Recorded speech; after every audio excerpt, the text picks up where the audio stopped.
नमस्कार दोस्तों। आज हम त्रिभुज और उसके प्रकार वाली क्लास को आगे बढ़ाते हैं और आज हम पढ़ेंगे त्रिभुज के प्रकार।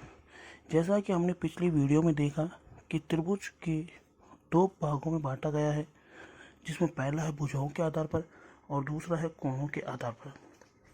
तो आज हम देखते हैं भुजाओं के आधार पर त्रिभुज को तीन भागों में बांटा गया, जिसमें पहला आपके पास है समबाहु त्रिभुज, दूसरा है समद्विबाहु त्रिभुज और तीसरा जो त्रिभुज है वो है विषमबाहु त्रिभुज।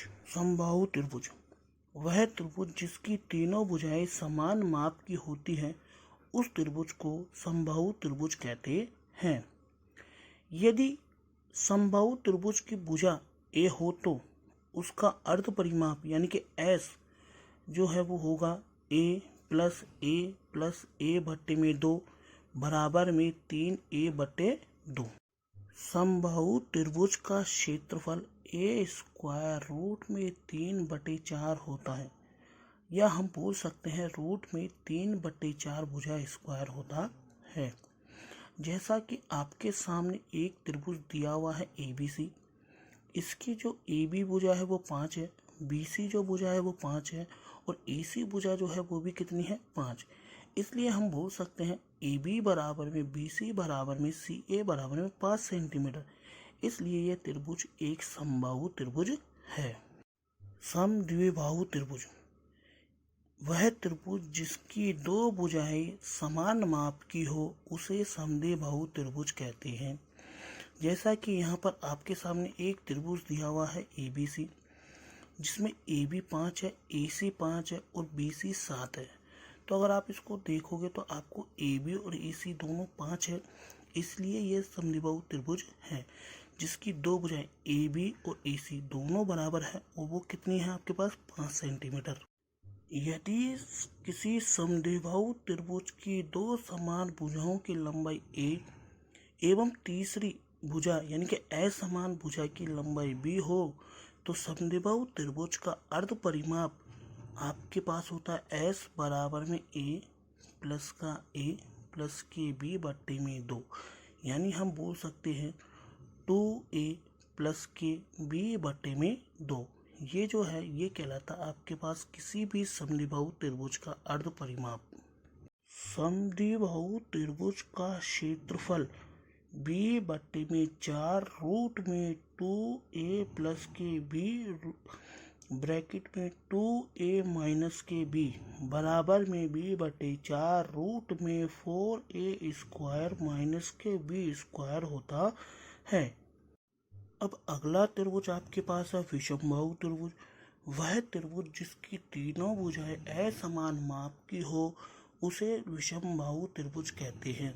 जैसे यहाँ पर आपके सामने एक त्रिभुज है ABC, इसकी तीनों भुजा AB, BC और AC जो कि क्रमशः 5 सेंटीमीटर, 6 सेंटीमीटर और 7 सेंटीमीटर है, तब बोल सकते हैं कि AB not equal BC not equal AC, इसलिए विषमबाहु त्रिभुज है।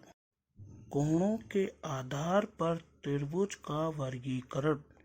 कोणों के आधार पर त्रिभुज को तीन भागों में बांटा गया है। उसमें पहला है न्यून कोण त्रिभुज, दूसरा आपके पास है समकोण त्रिभुज और तीसरा जो है वो है अधिक कोण त्रिभुज। न्यून कोण त्रिभुज वह त्रिभुज जिसका प्रत्येक कोण समकोण या 90 डिग्री से छोटा हो, वह त्रिभुज न्यून कोण त्रिभुज कहलाता है। जैसा कि यहाँ पर आपके पास एक त्रिभुज ABC दिया हुआ है, इसमें कोण A 50 है, कोण B 60 है और कोण C जो है वो कितना है 70।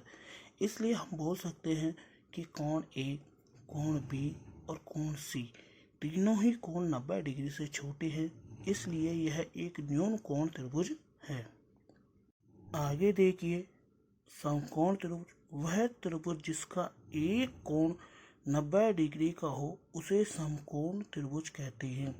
जैसा कि आपके सामने यहाँ पर एक त्रिभुज ABC दिया हुआ है, जिसका कोण A 50 है, कोण B 90 डिग्री और कोण C 40 है, इसलिए यह एक समकोण त्रिभुज है। अधिक कोण त्रिभुज वह त्रिभुज जिसका एक कोण 90 से बड़ा हो उसे अधिक कोण त्रिभुज कहते हैं। इस तरह हमने त्रिभुज के प्रकार भुजाओं के आधार पर और कोणों के आधार पर पढ़ा। अगर आपको इसी तरह के और भी मैथ के कुछ फैक्ट्स आपको देखते हैं तो हमारी वीडियो को लाइक कीजिए, शेयर कीजिए और चैनल को सब्सक्राइब भी कीजिए। धन्यवाद।